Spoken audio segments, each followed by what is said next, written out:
ஏன் அப்படி மூஞ்செல்லாம் வேர்த்திருக்கு? சும்மா அப்படித்தான் பேச இதா இருக்கும். இந்த லைட் வச்சிருக்கு. ஆமா ஜாலியா நிக்கிறீங்க. ஆமாப்ல இப்பதான் போய் கிரிக்கெட் விளாண்டு வந்தேன். கப்பு நம்மளுக்கு தாப்பா. சரி மயில கொடுக்கட்டும். எவன் அடிச்சுட்டு போனாலும் ஜோருக்கு நம்ம உழைச்சாதான் ஜோறு. வாடா அம்மா வா. அந்த சனிமலை செய்வனே இருக்காங்க வாடி சல்லு புல்லுன்னு.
அது ஒண்ணும் பிரச்சனை இல்லை. ஆமா உட்கார முடியாது கிறுக்கிறு போறதான் இல்ல இல்ல நல்ல பாம்பு இருக்கிற இடத்துல ஒன்றும் பயமில்ல. சரி இருக்கு. இந்த நேரத்துல தான் அவர் பேச்சு தான் வருமா? இல்லப்பா நல்ல பாம்பு இருக்கிற இடத்துல நண்பே போகும்போது அவ சொல்லாதீங்க. பத்திரமா போங்க. மாமா மாமா ஓமானே நம்ம இடத்துக்கு இந்தியன் பேங்க் மேனேஜர் வந்திருக்கிறாரு. லோன் கொடுப்பாரா? லோன் கொடுப்பாரு. மாதம் சரியா கட்டலைன்னா நல்ல கம்பியை காய்ச்சிட்டு பழுக்க இதுலயே சொல்லுவாரு. அப்ப கொடுத்த படத்தை திருப்பி கேட்பாரா? கேட்பாரு. அன்பே நம்ம இடத்துக்கு நாடக மகாமணி வந்திருக்கிறாரு. கூப்பிடுங்க சாமி பாருங்க சாமி பாருங்க. பிரம்மச்சாரி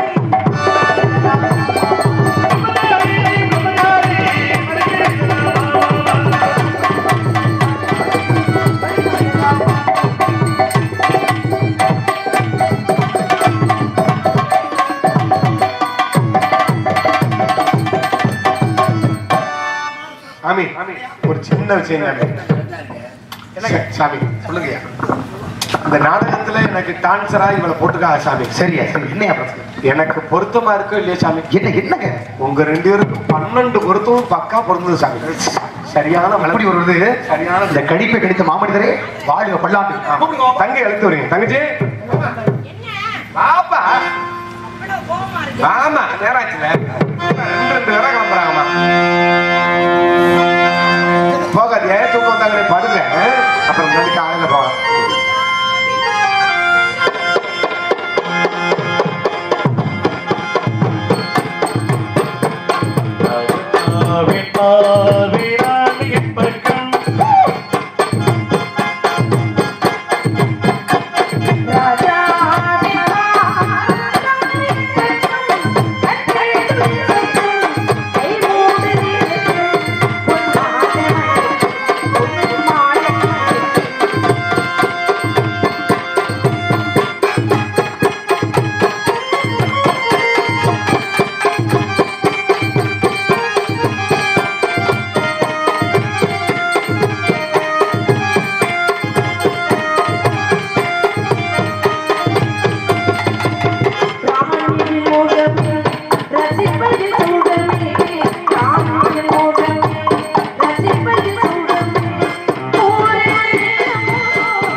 அந்த குதிரையை பிடிச்ச கட்டு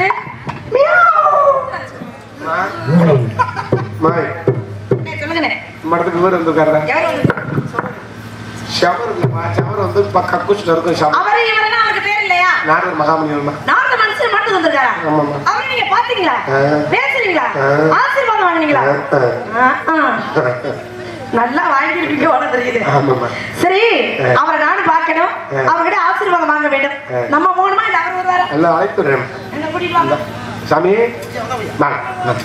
தினம் வச்சு நாங்க சுவாமிகளை அடியாள் பண்ணிக்கிறீங்களா? நாங்களும் அடியில் வணங்குறோம் சாமி. ஆனந்தம் கொண்டு மாமுனியை கண்டு வணங்குகிறேன்.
அரவிந்தன் சுவாமி வாங்க வணக்கம். உங்க 2 பேருக்கு என்ன கேட்டு வாங்கிக்கிட்டு சென்று அத கொஞ்சம் ஏத்தி வைக்க அவருக்கு. அண்ணே அவங்க ஏத்தி ஆளை பெருமைக்குரிய உண்மைகளை வாழ்க வளர்க தங்கள் பெருமை என்றும் சிறப்போடு இருக்க நாளை வார்த்தைகள் எப்பொழுது உண்டு. திருமணத்து முகடியா தமிழ் என்ற தேவவர்ணத்தை வார்த்து எவ்வளவு மகள இன்பகத பாடி பண்பார் அனுமந்து அன்பார் வெட்ட ஆரங்கே எனது பக்கத்திற்கு மச்சி நான் தரும் உனக்கான வார்த்து என்றும் சீரும் சிறப்போடும் பெருமையோடும் இருக்க இந்த மண்ணுக்குண்டான மரியாதை என்றும் பூப்போடு வாழ்வாய். எப்படி பூப்போடு உன் புன்னகையில் உலகினை கண்டேனம்மா. பூப்போடு உன் புன்னகையில் உலகினை கண்டேனம்மா.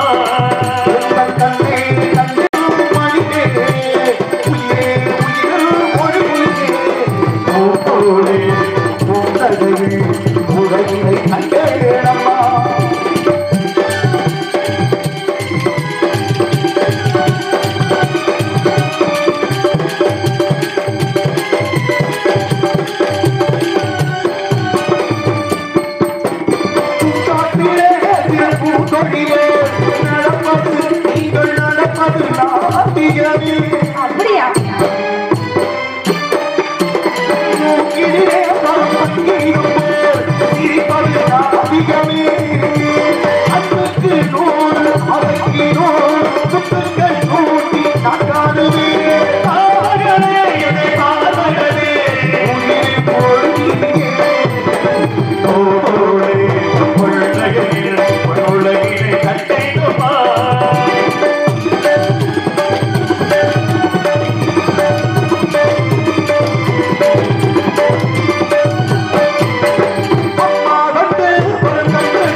அப்படியா கொடி கொடி அங்கிருந்த செந்தாமரை போன்ற நீண்ட அழகு பதன வளர என்னை அகமதமற்றதை அன்பா ஏற்றுக்கொண்டனா உனது கோடிகிற இயல்பான சில கருத்துக்களை எடுத்துரைத்தாய் கேட்பாய் என்ற நல்ல எண்ணத்தோடு தங்களை பற்றி விவரங்கள் அனைத்து அறிந்திருந்தாலும் கதையின் சாராம்சம் தொட்டு செலவிடுவதற்காக தங்களுக்கே உரித்தான நாடு எந்த நாடு என்ற விவரத்தை கேட்டுட்டு மற்ற விவரத்தை விவரமா பேசுவோம்.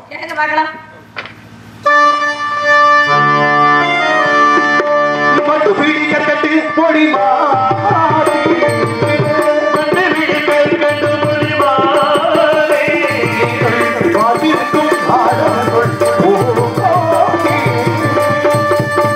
அற்புதமான கேள்வி. வண்டுபிடி கற்கின்ற மொழி மாதே, நீ வாழ்ந்திருக்க நாடு எது சுகோதை அப்படின்னு கேக்குறீங்க. ஏன்னா ஒரு பெண்ணோட விழியை மான் விழி மீன் விழி கையில் விழி அப்படின்னு கவிஞர்கள் வர்ணிக்கிறத பாத்திருக்கீங்க. ஆனா முதல் முறையாக ஒரு பெண்ணோட விழியை வண்டு விழி அப்படின்னு சொல்லிருக்கீங்கன்னா அது நீங்களா தான் இருக்கும். அதுக்கு ஒரு காரணம் இருந்தாலும் கூட நீங்கள் கேட்ட முதல் கட்ட விசாரணைக்குரிய பதில் இதோ.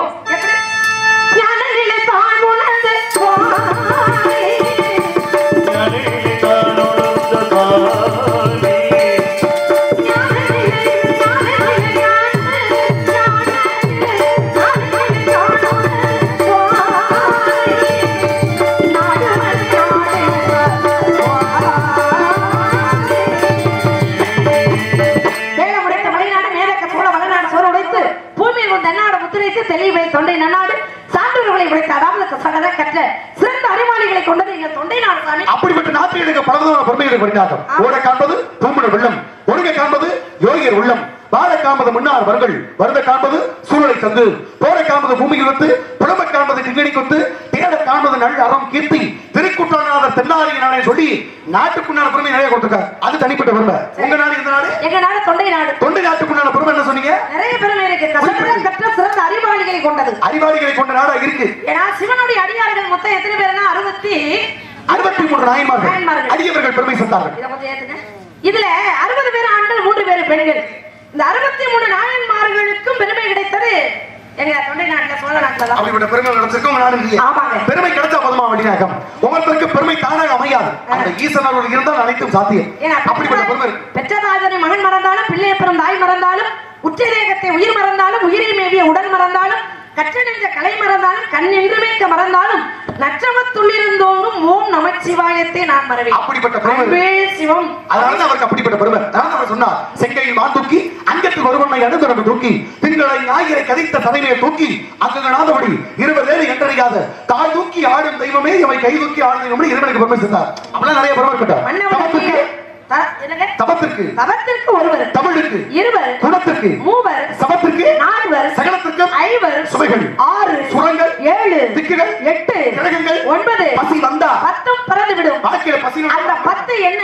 அத்தா பசி தானம் தவம் குணம் வன்மை இகழ்ச்சி நட்பண்பு பெண்போக மண்ணியல்பு இந்த வகையில 10 தருணமே பறந்து ஓடிடுமா. பெண்ணின் மீது காமுறுதல் அப்படிங்கிற இந்த 10 பசி வந்தால் பறந்து போய்விடும். ஆமா. ஆபத்துக்கு உதவாத பிள்ளை, அரும்பசிக்கு உதவாத அன்னம், தாகத்தை தீராத தண்ணீர், தரித்திரம் அறியாத பெண்டி, கோபத்தை அடக்காத வேந்தல், குறுமொழி கொள்ளாத சீடல், பாவத்தை தீராத தீர்த்தான். இந்த 7 உலகத்தில் இருந்தும் பயன் இல்லை 7 நானே பாடி ஆனா வச்சிருக்காங்க. நம்ம சந்திக்கிறதுல எனக்கு ஒரு பயன் இருக்குன்னு அப்படின்னு நான் நினைக்கிறேன். பயன் இல்லாம இருக்க பெற முடியுமா? நீங்க என்ன நினைக்கிறீங்க அதை பத்தி? பகல்ல ஒரு தீபம் எரியுதுன்னா அடுக்காத பயன் இருக்கா? எப்படிங்க? பகல்ல எரியக்கூடிய தீபத்தினால பயன் இருக்கா? இல்ல இல்ல.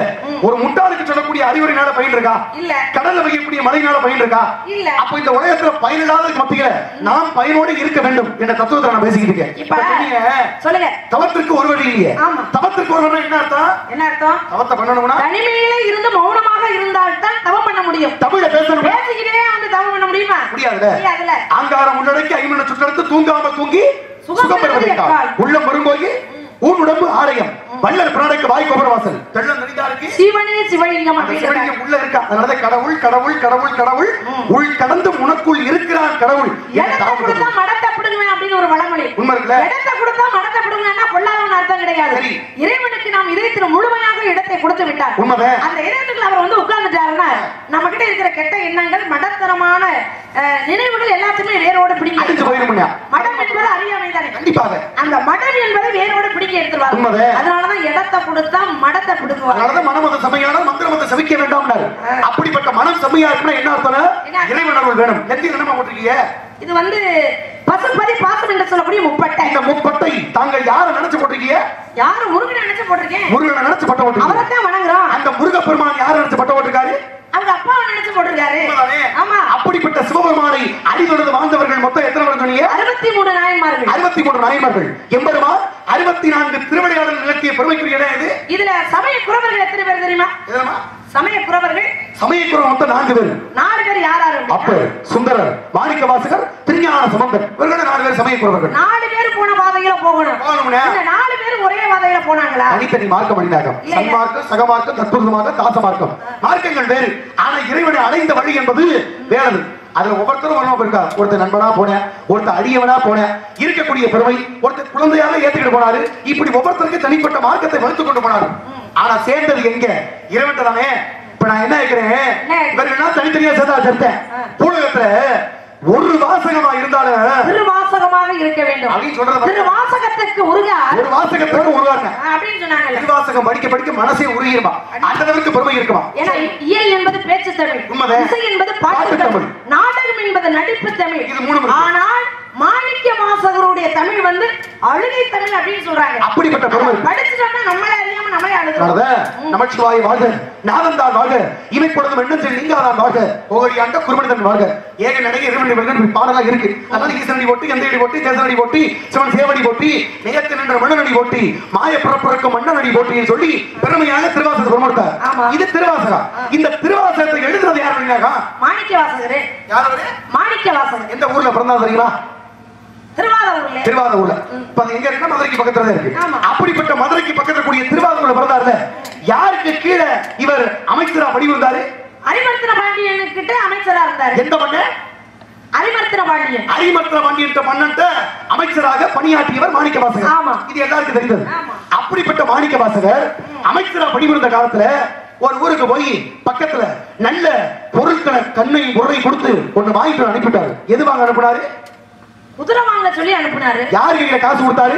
மாணிக்க வாசகர் கையில காசு கொடுத்தாரு. காசு கொடுத்து குதிரையை வாங்கிட்டு வான்னு அனுப்பி விட்டார்ல. ஆமா. அனுப்பி விட்ட வேலைக்கு போனா என்ன பண்ணணும்? குதிரை வாங்கிட்டு வரணும். குதிரை வாங்கத்தான் காசு கொடுத்துருக்காங்க, குதிரை தான் வாங்கிட்டு வந்தார். ஆமா. ஆனா இவர் குதிரை வாங்கினாரா? இல்ல. அதுக்கு பதிலா என்ன செஞ்சாரு? கோயில் கட்டினார். எந்த கோயில கட்டினாரு? திருப்பரந்துறை என்று சொல்லக்கூடிய ஆவி உடையார் கோவில். அப்படிப்பட்ட ஆத்மநாத சுவாமியினுடைய கோவில கட்டிய பெருமை மாணிக்கவாசன் சார். இப்ப நான் கேட்கிறேன், காசு கொடுத்து வாங்க சொன்னது குதிரையை தானே? குதிரை வாங்க சொன்ன கொடுத்த வச்சு கோயில கட்டினாரு. அவர் செஞ்சது தர்மமா இல்ல நியாயமா? அவர் செஞ்சது தப்பு. அநியாயமா? இல்ல, அவர் செஞ்சது தவறுதான். ஏன்னா குதிரை வாங்க சொல்லி கொடுத்தது அவரோட பணம். அதான் கேட்கிறேன். அவர் பணத்துல இவர் போய் கோயில் கட்டினா தப்புதான். அப்ப அவர் கொடுத்த பணத்துல இவர் கட்டினாரு. அதான் நான் கேட்கிறேன், கட்டினது எதுக்காக கட்டினாரு? அந்த காசு அதை வாங்கிட்டு வந்திருக்கணும் குதிரையவே. என்கிட்ட கேள்வி கேட்கிறீங்களா? இல்ல, பதில சொல்லிக்கிட்டீங்க. நீ தானமா சொன்ன குதிரை கொடுத்த காசு குதிரை வாங்கிட்டு வந்திருக்கணும், கட்டணம் அநியாயம்னு. ஏன் கட்டணம்? குதிரை வாங்கிட்டு போயிருக்கலாம்ல. அங்க வந்தவருக்கு அந்த கோவிலை கட்டணம் என்ன ஏன் வந்துச்சு? கட்டியிருப்பாரு, அவர் சிவன் மேல உள்ள பக்தி, அதனால அவர் கட்டி இருக்கிறது வாய்ப்பு இருக்கு. அப்ப வேற ஏன் கட்டினாருன்னு என்ன போய் கேட்டீங்கன்னா, எத்தனையோ இருந்தால எத்தனையோ அமைச்சர்கிட்ட ஒருத்தரை கொடுத்துருக்கலாம்ல. கண்டிப்பா இவத்தை மட்டும் கொடுத்த ஆட்களோட காரணம் என்னன்னு நீங்க எல்லாம் எப்படி ஆளுங்க தெரியுமா? குடுக்கிற விரலை எடுக்கிறதுக்குள்ள வெட்டுக்குன்னு கடிக்கிற ஆளுங்க நீங்க. நடுவுற மீன் மாதிரி இருக்க கூடாது.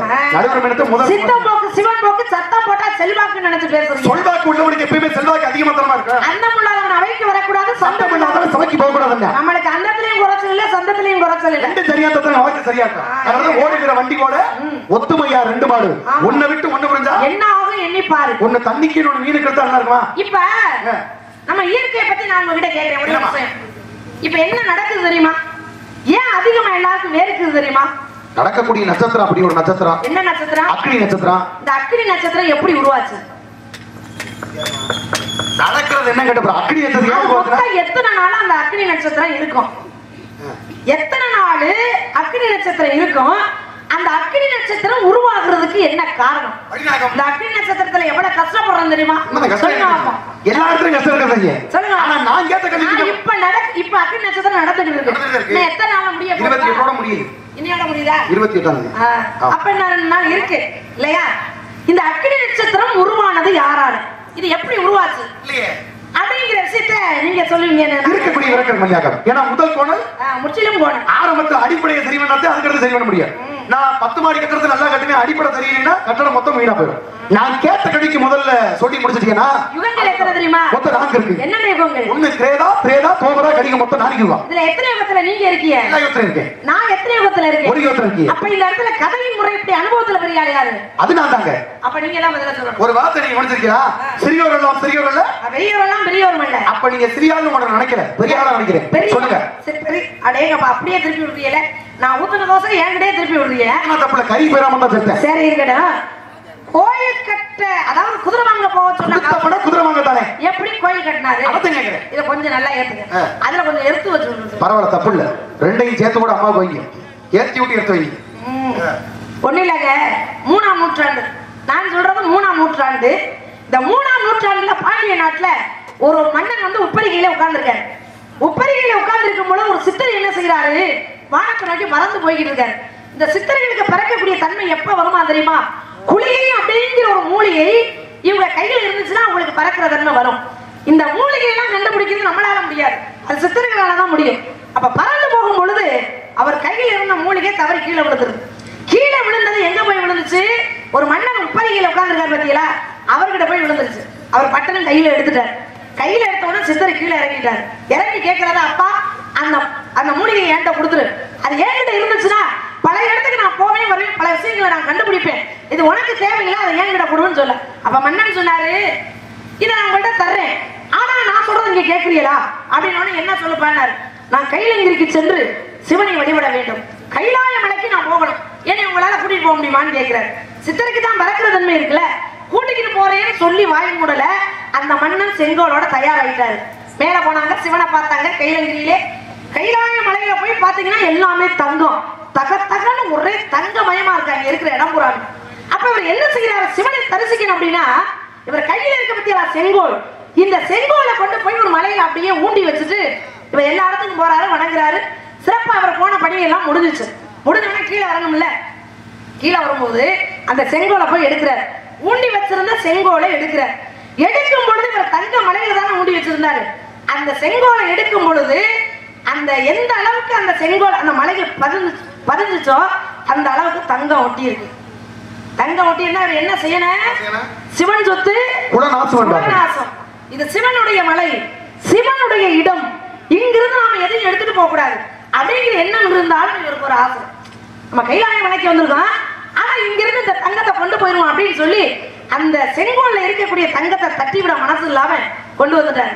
சிவன் பார்த்தாரு, வந்தா நம்மளை வணங்குன, நம்ம பொருளையே கொண்டுட்டு போயிட்டானே அப்படின்னு முடிவு பண்ணி மறுபிறவிலே அந்த மன்னன் வந்து அரிமர்த்தன பாண்டியனா பிறக்கிறார். நல்லா கேளுங்க, மறுபிறவிலே அந்த மன்னன் அரிமர்த்தன பாண்டியனாக பிறந்தா அந்த சித்தர் இருக்காரு பத்தியலா, அவர் தான் வந்து மாணிக்க வாசகரா பிறக்கிறார். ஏன்னா நீ தானே அந்த ஆளை கூட்டிட்டு வந்த, அப்ப ஒன்ன வச்சுதானே நான் வாங்கணும், வச்சவன் தான் எடுக்கணும், வழி தெரிஞ்சவன் தான் நடக்கணும் அப்படிங்கிற மாதிரி. அதனாலதான் மறுபிறவிகளே அந்த சித்தர் வந்து மாணிக்க வாசகரா. ஏன் இவ்வளவு பேர் இருக்கும் பொழுது மாணிக்க வாசகர் மட்டும் ஏன் அவருக்கு அமைச்சரா போகணும்? இவ்வளவு பேர் இருக்கும் பொழுது ஏன் குதிரை வாங்குறதுக்கு அவர்கிட்ட மட்டும் இவர் காசு கொடுக்கணும்? ஏன்னா இவரை வச்சதான் வசூல் பண்ணணும் அவர் முடிவு பண்ணிட்டாரு. அப்ப பாருங்க, அமைச்சரா இருக்கும் பொழுது பணம் கொடுத்தார். எவ்வளவு கொடுத்தாரு தெரியுமா? ஏன் 1000 பொற்காசு கொடுத்திருக்கலாம், 5000 பொற்காசு கொடுத்திருக்கலாம்.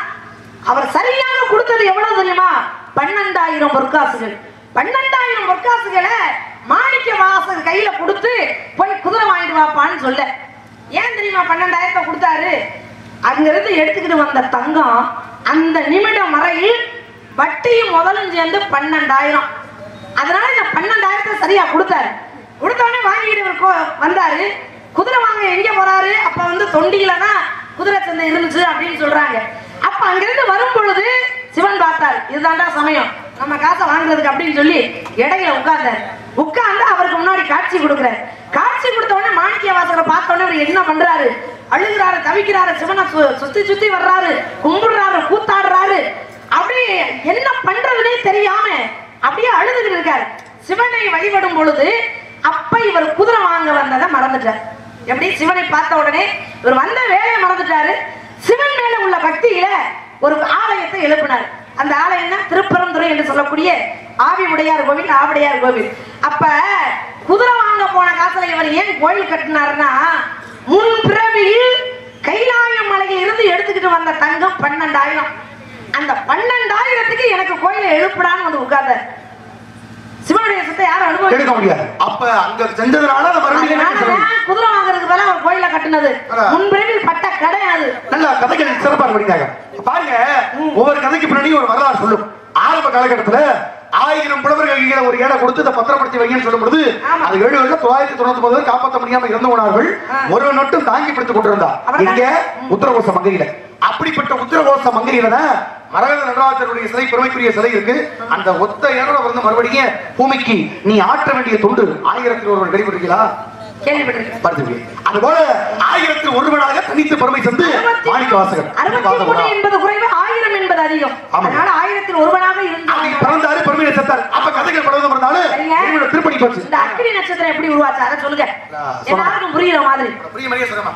ஆனா நீ சொன்ன கதை எனக்கு பிடிச்ச ஒரு விஷயம் இருக்குமா? என்னது? குதிரை வாங்க போனாலும் மறுபடியும் குதிரையெல்லாம் வந்துச்சு. குதிரையெல்லாம் வந்து ஒரு குறிப்பிட்ட இடத்துல நரிகள் எல்லாம் குதிரைகளை மாத்தி கொண்டாந்து கொடுத்துட்டாரு. கொடுத்த எப்படி பார்த்தாலும் நரியானே குதிரையா இருக்கு. கால நேரமா கூடுது, இரவு நேரம் ஆகுது. கொண்டு வந்த காசுக்கும் கோயில கட்டிட்டாரு. ஆமா. ஆனா இவர் வாங்கிட்டு போன குதிரை ஆமா என்ன பண்றது? இறைவனை வேண்டாரு. இறைவா நீங்க பண்ணணும், வருத்தப்படாத. குறிப்பிட்ட நாளத்துக்குள்ள கொண்டாந்து குதிரையை தரேன்னு சொல்லும்போது மிகப்பெரிய குதிரைகள்லாம் காட்டில் உள்ள நரியெல்லாம் மாத்தி குதிரையா கொண்டு வராரு. குதிரையெல்லாம் வருது. குதிரை வந்து ஒரு குறிப்பிட்ட இடத்துல இரவு நேரங்கள்ல தன்னிலை மறந்து மறுபடியும் குதிரையெல்லாம் என்ன பண்ணுதா? நரியாக மாறி நரிகள்லாம் தத்தி எல்லாம் ஊளையிட ஆரம்பிச்சிருச்சு. ஊளையிட்டு நரிகள்லாம் தத்தி தத்தி போன இடம் தான் குதிரை ஊளையிடுது அப்படின்னு தத்த நரின்னு ஒரு இடம் இருக்கு. தத்தி தத்தி போன இடம்லாம் தத்த நரி. நரிகள்லாம் மேட்ட தறி ஒண்ணா நரிமேடு அப்படின்னு ஒரு ஊழா இருக்கு. அப்பெல்லாம் பெருமையெல்லாம் அங்கதான். அப்படிப்பட்ட பெருமைகள்லாம் மதுரைக்குள்ள சிறப்பு, எக்கச்சக்க பெருமைகள். ஆனால் நீங்க சொன்னீங்க நட்சத்திரம், அக்கினி நட்சத்திரம் எதுக்கு இந்த நேரத்தை மட்டும் வெயில் இவ்வளவு தாக்க அதிகமா இருக்குன்னா, வள்ளிநாகம் கதைகள் பலவிதம் இருந்தாலும் எல்லாருக்கும் எளிமையான கதை நான் சொல்றேன். ஆரம்ப காலகட்டத்துல சுயதகின்னு ஒரு மண்ணே, இந்த மண்ணே சுயதகின்ற மண்ணே.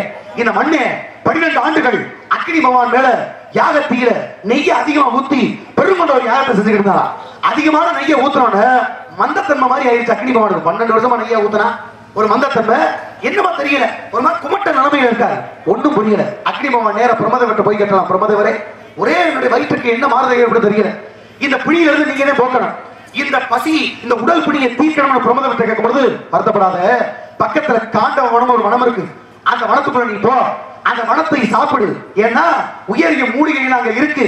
அந்த மூலிகைகளை நீ சாப்பிட்டீங்கன்னா அதுக்குள்ள உள்ள மூலிகை இந்த வயிற்றில் ஏற்பட்ட பிடியை சரி செஞ்சு சொல்லும் பொழுது அக்னி பகவான் போறார், காண்டவனத்தை சாப்பிட போறார். அக்னி பகவான் காண்டவனத்தை எரிச்சு சாம்பலாக்கும் போது அது யாருக்கு சொந்தமானவனா? இந்திரனுக்கு சொந்தமானவனா? இந்திரனை பார்த்தேன், அக்னி பகவானே நீ சாப்பிட்டேன்னா எனக்கு சொந்தமானவனத்தை நீ சாப்பிடலாமா? நீ சாப்பிட விடாம நான் தடுக்கிறேன்னு சொல்லி இடியும் முன்னரையும் காத்தையும் வணங்கி வர வச்சு அக்னி பகவானை சாப்பிட விடாம தடுக்க, நம்ம ஆளு சாப்பிட போக அவர் மழை பெய்ய வச்சு கெடுக்க. இப்படித்தான் காலங்காலம் நடக்குது. பசிப்புணி அதிகமாயிடுச்சு. அக்னி பகவானால சாப்பிடாம இருக்க முடியல. என்னடா அப்படி பண்றானே, ஒண்ணுமே பண்ண முடியும் சொல்லும் பொழுது நேர பார்த்தா அந்த பக்கமா இருந்து நாராயணன் என்று சொல்லக்கூடிய கிருஷ்ணனும் அர்ஜுனன் வந்தார்களா. நேர போய் உதவிட்டார் அக்னி பகவான். கிருஷ்ண பரமாத்மா, என்னுடைய பிடியை நீங்க தான் தீக்கணும். எனக்கு ஏற்பட்ட இந்த உடல் பிடியை தீக்கணும். இந்த வனத்தை சாப்பிட முடியாம தவிக்கிறேன். அதை தின்றதுக்கு நீங்க தான் அனுமதி கொடுக்கணும் சொல்லும் பொழுது சரி வாக்கு தருகிறேன், உனக்கு நான் அனுமதி தர்றேன். யார் உனக்கு தடுக்கிறா? இந்திர மலையை பொடிய வைக்கிறேன், அவ்வளவுதானே. அந்த மலை ஒத்த துளிக்கோட இந்த காட்டுக்குள்ள விழுகாத அளவுக்கு நான் அர்ஜுனன் சொல்லி பானத்தை கொடுக்க சொல்றேன். நீ வனத்தை தின்னு சொல்ல. அப்பதான் பாருங்களேன் ஒரு அவகாசம் கொடுக்குறார். யாருக்காக தான் இந்த வேலையை செய்யும் பொழுது இவ்வளவு நாள்ல முடியும் ஒரு அவகாசம் கொடுக்கணும். அப்படி கிருஷ்ண பரமாத்மா கொடுத்த அவகாசம் 21 நாட்கள் உனக்கு அவகாசம் தரேன். அந்த 21 நாட்கள் இந்த வனத்தை நீ எவ்வளவு சாப்பிட முடியுமோ சாப்பிட்டுக்க. அது வரைக்கும் ஒத்த துளி மணித்துளி இந்த காட்டுக்குள்ள விழுகாத அளவுக்கு நான் பாத்துக்கிறேன் சொல்ல. அக்னி பகவான் தின்ன போக பார்த்தேன் இந்திர மறுபடியும் தின்னவரான சொல்லி காற்றையும் இடி மண்ணலை மலையை அனுப்ப பார்த்தேன். தொடுத்த அம்பு வானர் குணம் சொல்லக்கூடிய வானத்தை மறைச்சு நின்றுச்சான். மறைச்சு நின்று ஒத்த துணி கூட காட்டுக்குள்ள விடுகிற பகுமானமா அக்னிவான் சாப்பிட ஆரம்பிக்கிறார். ஆரம்பத்துல கொஞ்சம் கொஞ்சமா சாப்பிட ஆரம்பிக்கிறார். எத்தனை நாள்? 7 நாள். இந்த 7 நாட்கள் கொஞ்சம் கொஞ்சமா சாப்பிட்டனால அக்னி பகவான் 7 நாள் சாப்பிட்டது மிதமான வெயில் மெதுவா இருக்க மாதிரியே தெரியும்.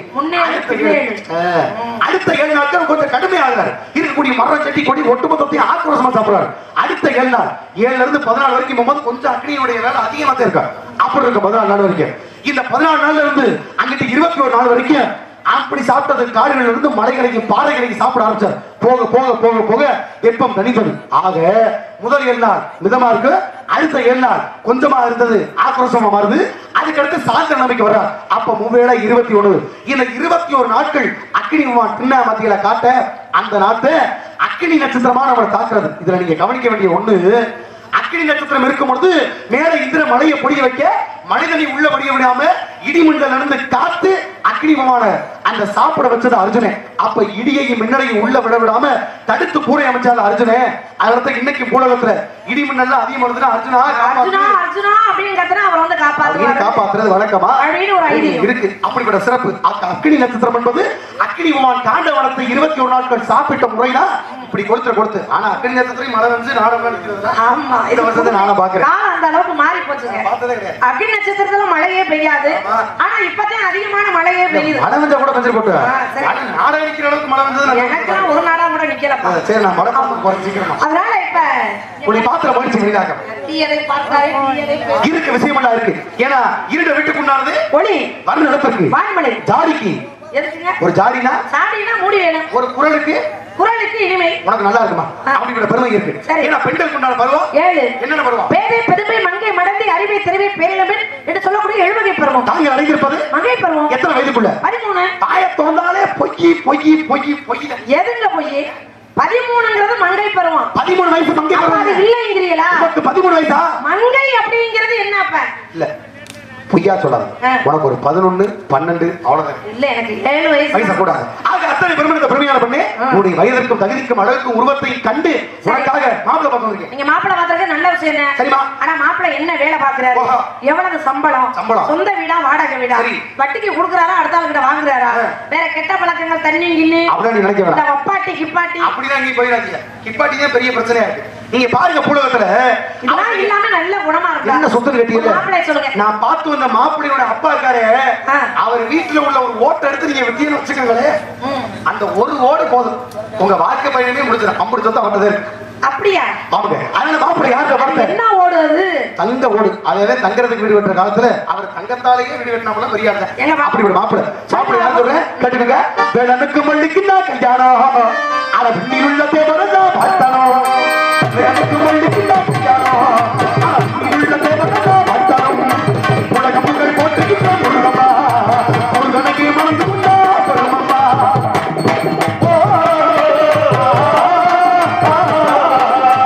கல்யாணம் கல்யாணம்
சுப்பிரமணிய சாமி என்பார், அந்த சாமி என்பார், நாதன் என்பார், வடிவேலன் என்பார், சண்முக சுந்தரம் என்பார், குடி குமரன் என்பார், சூழலைக்கு ஒரு வட்டவனா, சுப்பிரமணிய பேரு வட்டவனா, ஞானத்தின் திருவுருவா, நல்ல உள்ளம் கொண்டவனா, அப்படிப்பட்ட